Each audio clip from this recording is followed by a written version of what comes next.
I don't even know where to start. Last night, my entire world crumbled in a matter of minutes. My name is Michael, and until yesterday, I thought I had a perfectly normal life. My wife, Amy, and I had been married for 9 years. No major fights, no red flags, just the usual ups and downs that come with marriage. Or so I thought. But then came last night. It was a regular Thursday evening. I decided to stop by a bar after work, a little spot Amy and I used to frequent. It was our go-to place, cozy with dim lighting, wooden tables, and an old jukebox that only worked half the time. This bar held so many memories for us. Our first dates, long conversations about life and dreams, and countless laughs. It felt like a piece of our history. But last night, it became the place where everything fell apart. As I walked in, I immediately noticed something was off. Sitting in the corner, at our usual table no less, was Amy. At first, I felt a flicker of happiness seeing her there, until I noticed she wasn't alone. Opposite her sat a man I didn't recognize, tall, polished, with an easy confidence that irritated me on sight. Amy was laughing at something he'd said, her hand resting lightly on his arm. It wasn't just a casual laugh. It was the kind of laugh she hadn't shared with me in years, the kind that made her throw her head back and light up the room. I froze mid-step. For a moment, I thought I must have been mistaken. Maybe this was some work meeting, or she was catching up with an old friend. But the way she leaned toward him, the way his hand brushed hers, it was clear as day. My heart started racing. A part of me wanted to turn around and leave, to pretend I hadn't seen anything, to avoid shattering the illusion of the life I thought we had. But another part of me couldn't let it go. My feet moved on their own, carrying me toward their table, every step heavier than the last. Amy didn't notice me at first. She was too focused on him, her eyes sparkling in a way I hadn't seen in years. When I finally reached the table, she looked up, and the color drained from her face. "Michael," she stammered, her voice trembling. The man didn't even flinch. He leaned back in his chair, giving me the kind of smirk that made my blood boil. "You must be Michael," he said casually, like he was introducing himself at a networking event. I ignored him, keeping my eyes locked on Amy. "Care to explain?" I asked, my voice surprisingly calm, though inside I was anything but. Amy opened her mouth, but no words came out. She looked like a deer caught in headlights, her hands fumbling with the edge of the table. "It's not what it looks like," she finally managed to say. I let out a bitter laugh. "Oh, really? So, you're going to tell me you just happened to end up here, at our table with him?" I jabbed a finger in the man's direction, who still looked annoyingly smug. "Look, man," the guy chimed in, leaning forward slightly. "I don't think this is the place for—" "Shut your mouth," I snapped, cutting him off. "You don't get to talk." Turning back to Amy, I took a deep breath, my chest tightening with a mix of anger and heartbreak. "How long, Amy? How long has this been going on?" She didn't answer. Her silence spoke louder than any words could have. I reached for my wedding ring. Slowly, deliberately, I slid it off my finger.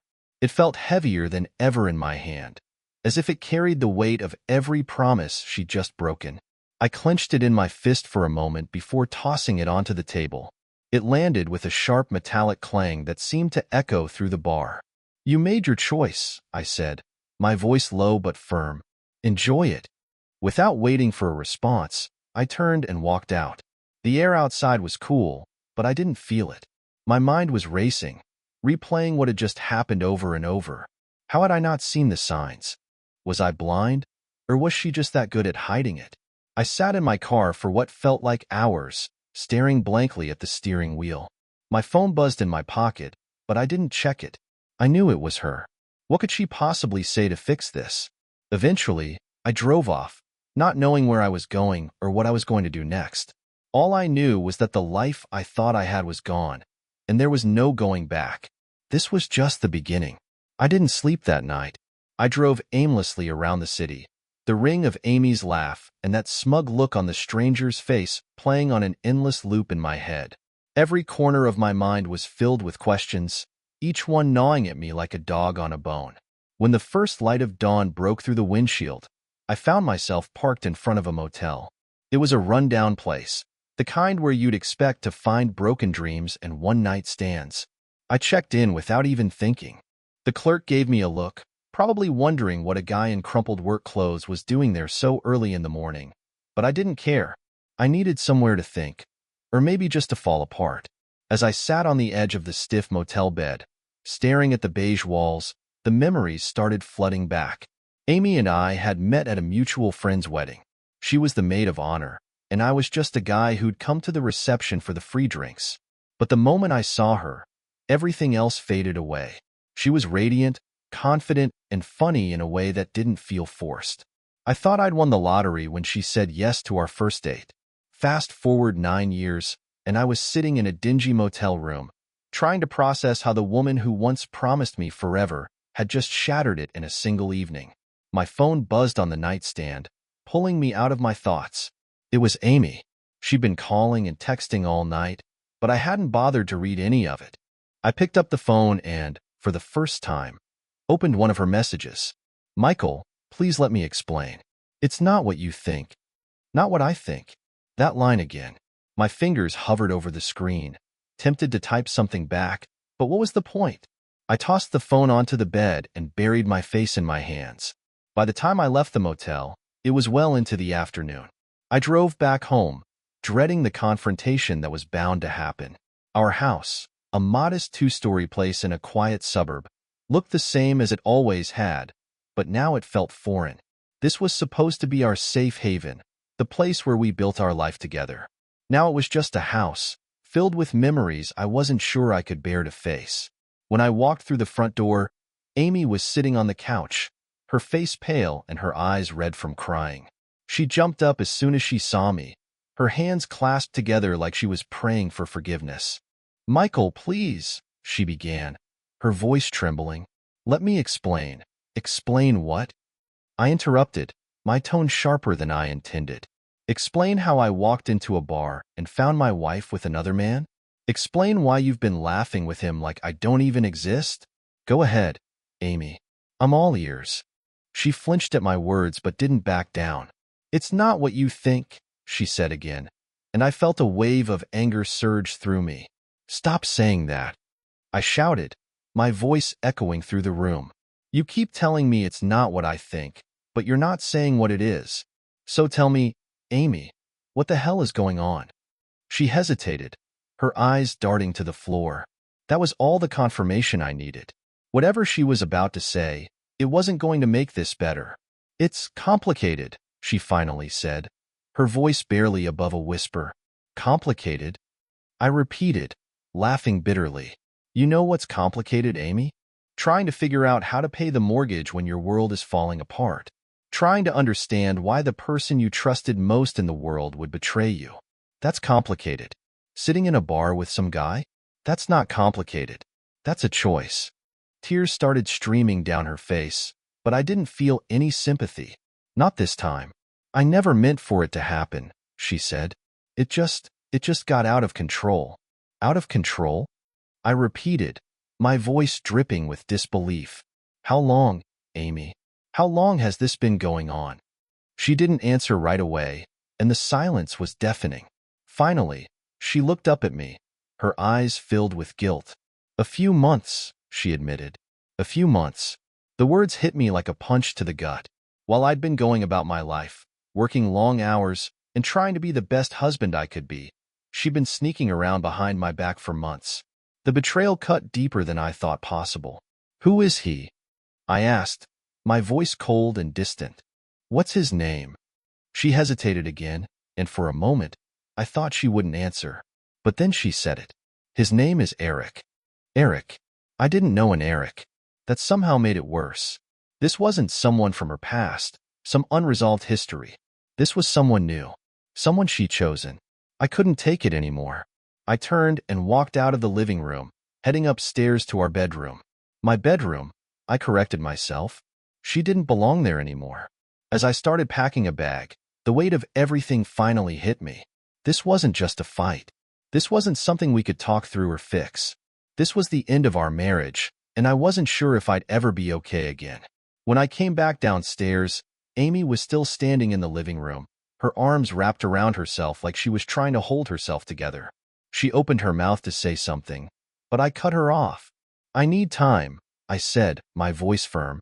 "I don't know what happens next, but right now, I can't be here." And with that, I walked out the door, leaving behind the life I thought I knew. I drove aimlessly for hours after leaving the house. It felt like every turn I made was on autopilot, my mind too clouded to think clearly. The truth was, I didn't know where I was going, or if there was anywhere I even wanted to be. My life, my marriage, everything I thought I could rely on. It all felt like it had been ripped out from under me. I ended up parking at a small diner on the outskirts of town. The neon sign flickered, open 24 hours, and the place looked like it hadn't been renovated since the 80s. It was empty except for a tired-looking waitress leaning against the counter and a guy nursing a cup of coffee in the corner. I sat in a booth by the window, staring out at the dark parking lot. "What can I get you, hon?" the waitress asked, her voice soft but tinged with exhaustion. "Just coffee," I mumbled. I wasn't hungry, but I needed something to hold on to, something to keep my hands busy. As I waited, my mind drifted back to Amy's face, the guilt in her eyes, the tears streaming down her cheeks. And then Eric, the smug, self-assured way he looked at me, like he had already won. My fists clenched involuntarily at the memory. The waitress set the coffee down in front of me, snapping me out of my thoughts. "Rough night?" she asked, giving me a sympathetic look. I nodded, managing a weak smile. "You could say that." She didn't press for details, and I was grateful. I didn't want to explain why I was sitting in a diner at 2 in the morning, feeling like my entire life had just imploded. I stared at the steaming cup in front of me, the silence of the diner wrapping around me like a blanket. For the first time in hours, I let myself feel the full weight of what had happened. Amy had been cheating on me. For months. With some guy named Eric. The realization hit me again, sharp and cold, and I had to grip the edge of the table to steady myself. How did we get here? I thought back to the early days of our relationship, to the nights we stayed up late talking about everything and nothing, to the way she used to look at me like I was the only person in the world who mattered. When had that changed? When had I become someone she could betray so easily? I knew I couldn't stay in the diner forever. Eventually, I'd have to go back to the house, or what used to feel like home. But the thought of walking through that door, of seeing her again, felt impossible. I pulled out my phone and stared at the missed calls and messages from Amy. There were over 20 texts, all variations of the same desperate plea. "Michael, please, we need to talk. I'm so sorry. Let me explain. Please come home. I love you." Love? The word felt hollow now, meaningless. If she loved me, how could she do this? How could she look me in the eye every day, knowing what she was hiding? I put the phone down, ignoring the buzzing that followed as another message came through. I couldn't deal with her right now. I needed space, time to think. But I also knew one thing for sure. I couldn't let this slide. I couldn't just walk away and let her continue living her double life as if nothing had happened. As I sat there, staring into the dark liquid in my cup, a plan began to form in my mind. I didn't know what the next step would be, but I knew this much. I wasn't going to let her get away with this. This wasn't over. Not by a long shot. The next morning, I woke up in the cramped motel room, my back sore from the stiff mattress. My thoughts were just as jumbled as the night before, but something had shifted. I wasn't just hurt anymore. I was angry. I deserved answers. No, I needed them. After a quick shower and a weak cup of coffee from the motel's machine, I drove back to the house. I wasn't sure what I'd find when I got there, but I knew one thing. I wasn't going to let Amy dodge this conversation anymore. When I walked through the door, the house was quiet. Too quiet. The kind of quiet that makes your skin crawl. I called out her name, but got no response. The living room was empty, the kitchen spotless. For a second, I thought she'd left, but then I saw her car parked in the driveway. That's when I heard the faint sound of footsteps upstairs. I climbed the stairs slowly, every creak of the wooden steps echoing in my ears. The door to our bedroom was slightly ajar, and I pushed it open to find her sitting on the bed, staring at her phone. She looked up as I entered, her face pale and drawn. "Michael," she said softly, standing up, "you came back." I ignored her attempt to sound relieved. We need to talk, I said, my voice firm. And this time, you're not going to dodge the truth. She nodded, biting her lip. I know. I owe you an explanation. No, Amy. You owe me the truth. I leaned against the dresser, crossing my arms. Start from the beginning. How long has this been going on? She hesitated, her hands fidgeting with the hem of her sweater. It started a few months ago, she said finally. It wasn't supposed to happen. I didn't mean for it to get this far. Didn't mean for it to get this far? I repeated, my voice rising. Amy, you don't just accidentally end up in a relationship with someone else. This wasn't some mistake. You made a choice. Tears welled up in her eyes, but I didn't care. I wasn't going to let her play the victim. Not this time. Who is he? I demanded. What's his deal? Is he married? Does he know you're married? She hesitated again, and that hesitation was all the answer I needed. He's not married, she admitted. His name is Eric. We met at work. Of course, I muttered, shaking my head. The classic coworker affair. How original. It wasn't like that, she insisted, stepping closer. We started as friends, and then, I don't know. I wasn't happy, Michael. I felt like we'd lost something. And you thought sleeping with someone else was the solution? I shot back. You didn't think maybe we could talk about it first? Her face crumpled, and she sank back onto the bed. I was stupid. I know I was stupid, but it wasn't just about that. He made me feel seen. Seen? I laughed bitterly. So what am I? A ghost? Have the last 9 years meant nothing to you? Her silence was deafening. I turned away, running my hands through my hair. I felt like I was going to explode. You know what hurts the most? I said, my voice shaking. The fact that you didn't even try to fix things with me. You didn't give us a chance. You just went behind my back. I didn't want to hurt you, she said, her voice barely above a whisper. Well, congratulations, Amy. Mission failed. For a moment, neither of us said anything. The air between us was thick with tension, years of love and betrayal colliding in a storm that neither of us could control. Finally, I spoke again. Do you love him? She looked up at me, her eyes wide with fear. What? It's a simple question, I said coldly. Do you love him? She opened her mouth to answer, but then closed it again. That hesitation was like a dagger to the chest. I see, I said, my voice hollow. That's all I needed to know. Michael, wait, she started, but I was already walking out of the room. I didn't know where I was going, but I knew I couldn't stay in that house any longer. As I walked down the stairs, I glanced at the photos on the wall. Our wedding day, vacations, birthdays. Each one felt like a cruel reminder of the life we used to have, a life that was now nothing more than a lie. When I reached the front door, I turned back and looked up the stairs. Amy was standing at the top, her face streaked with tears. For a brief moment, I felt a pang of something, maybe sadness, maybe regret. But then I remembered Eric, and that pang disappeared. I'll be back for my stuff, I said, my voice cold and distant. Don't call me. Don't text me. We're done. And with that, I walked out, leaving behind not just the house, but the life I thought I knew. I spent the next few days in a fog, staying at the same rundown motel and avoiding everyone. I didn't go to work, didn't check my emails, and didn't answer the phone. Amy kept calling, leaving voicemails that ranged from tearful apologies to desperate pleas for a chance to talk. I deleted them all without listening. But one night, as I sat on the edge of the motel bed staring at the flickering TV, I couldn't help but wonder, how did I miss the signs? How long had she been slipping away from me, piece by piece, while I was too blind, or too trusting, to see it? I opened my laptop, something I'd been avoiding since this all started, and logged into our shared cloud storage. It wasn't something I used often, but Amy had always been the one to save photos, receipts, and even text backups there. Part of me hoped I wouldn't find anything. Part of me needed to know the full extent of her betrayal. The first thing I found was a folder named Work Trips. It seemed innocent enough, just pictures of hotel lobbies, generic conference rooms, and group photos with her coworkers. But as I scrolled, one photo caught my eye.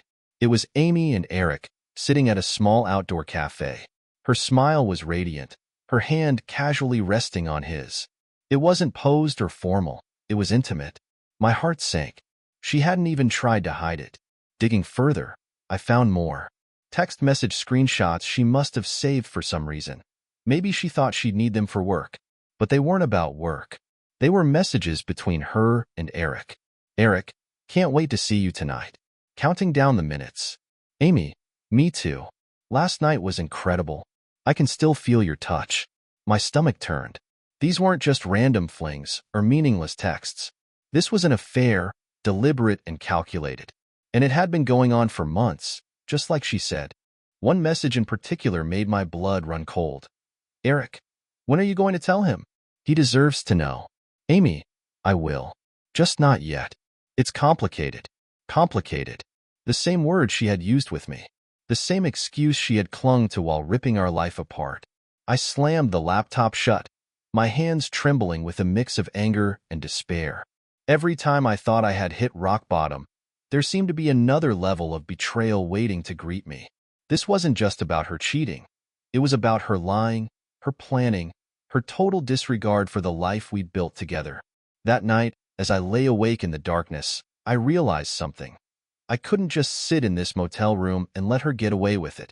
I had to confront her again, not for closure, but for myself. She needed to see the pain she caused, and I needed to show her that I wasn't the weak, oblivious husband she clearly thought I was. By morning, I had made up my mind. It was time to face her, and Eric head on. The next morning, I left the motel early, the anger from the night before still burning in my chest.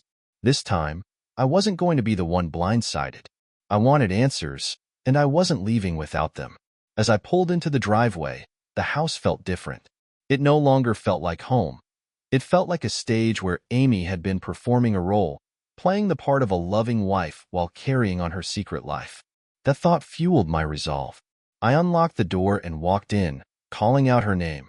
The house was silent for a moment before I heard her footsteps descending the stairs. She appeared at the top, dressed casually, her hair tied back. She looked like the woman I'd spent nearly a decade with, but to me, she was now a stranger. Michael, she said softly, her voice uncertain. You're back. I'm not here to stay, I said, keeping my tone flat. We need to talk. She nodded, coming down the stairs slowly, like she was bracing herself. Okay, I know I owe you that. We sat in the living room, the same place we used to laugh and talk about everything. Now it felt cold, sterile. I placed my laptop on the coffee table, flipping it open. Her eyes widened as she saw the folder I'd been going through. You didn't think I'd find this? I said, my voice steady but laced with venom. The photos, the messages. How long were you planning to lie to my face? She swallowed hard, her hands gripping the edge of the couch. Michael, I didn't know you'd. That's the problem, Amy. I snapped, cutting her off. You didn't think. You didn't care. You've been living a double life for months, and you didn't even bother hiding it well. Her eyes filled with tears, but I wasn't about to let her emotions derail the conversation. So, tell me, I continued, leaning forward. When were you going to tell me? Or were you just waiting for me to figure it out on my own? She hesitated, her lip trembling. I was going to tell you. I swear. When? I demanded. After another work trip? After I walked into the bar again and found you with Eric? Or were you just hoping I'd quietly disappear so you wouldn't have to deal with this? Her tears spilled over, and she buried her face in her hands. I didn't know how to tell you, she choked out. I didn't want to hurt you. Too late for that, I said coldly. You've already done the damage. Now you owe me the truth. For a moment, she said nothing. Then she looked up, her face streaked with tears. I didn't mean for it to happen, she said, her voice barely above a whisper. It started as just a friendship. He understood me in a way I felt like you didn't anymore. I scoffed, leaning back against the couch. So this is my fault now? Because I didn't understand you? That's not what I'm saying, she cried. It's just, I felt invisible, Michael. Like we were just going through the motions. Eric made me feel alive again. Her words stung, but I wasn't going to let her twist this around. You felt invisible? I said, my voice rising. I worked long hours to provide for us. I planned our future, our life together. You weren't invisible, Amy. You were ungrateful. She flinched at that, but I didn't stop. And Eric? What's so special about him?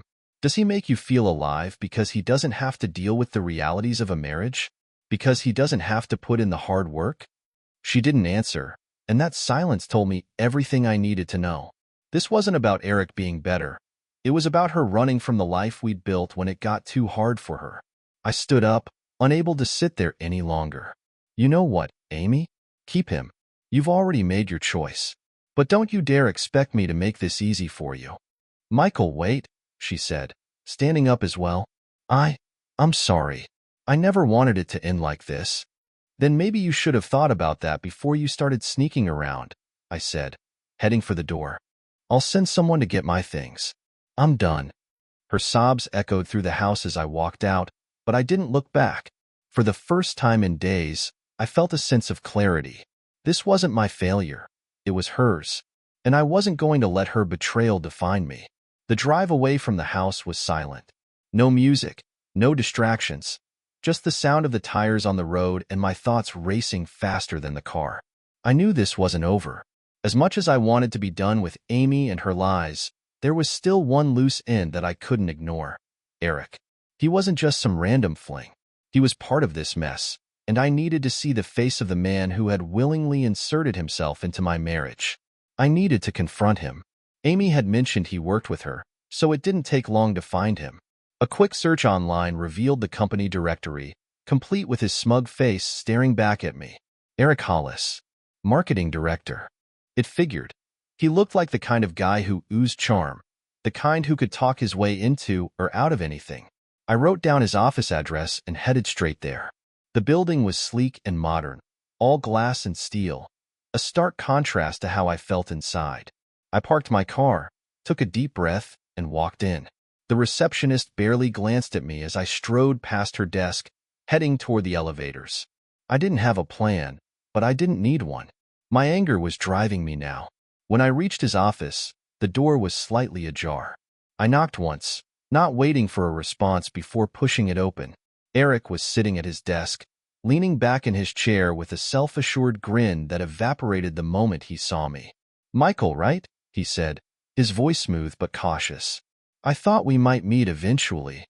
I closed the door behind me and stepped into the room, my eyes locked on his. You've got some nerve, I said, my voice low but steady. Sitting here like nothing's happened, like you haven't been tearing my life apart. He sighed, leaning forward and clasping his hands on the desk. Look, I'm not going to lie to you. I'm sorry for what happened. I never meant to cause you pain. I laughed bitterly. Spare me the apologies, Eric. You didn't just happen to fall into my wife's life. You made a choice, just like she did. So don't stand there and pretend you're innocent. He nodded slowly, as if considering his next words carefully. You're right.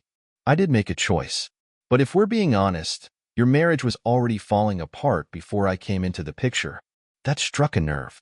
You don't know anything about my marriage, I shot back.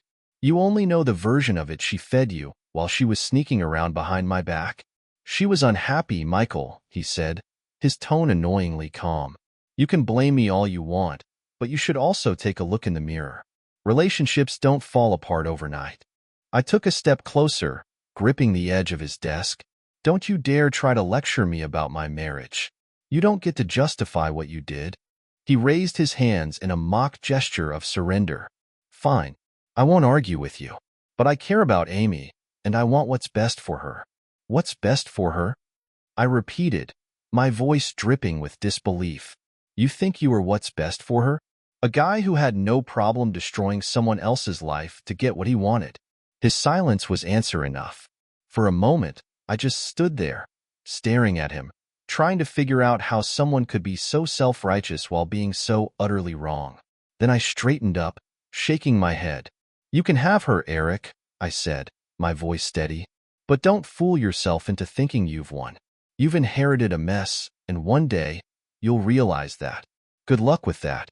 Without waiting for a response, I turned and walked out of his office.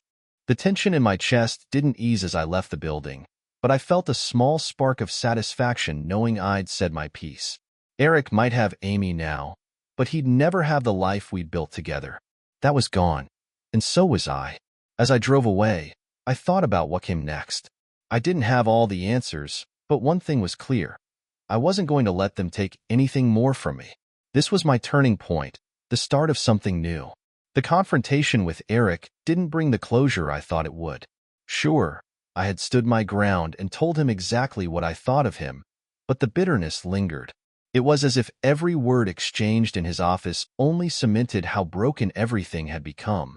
I realized then that closure wasn't something I'd get from Amy or Eric. It was something I'd have to find for myself. I spent the next day gathering my things from the house. Amy had texted me the night before, saying she'd stay at a friend's to give me space. I was grateful for that small mercy.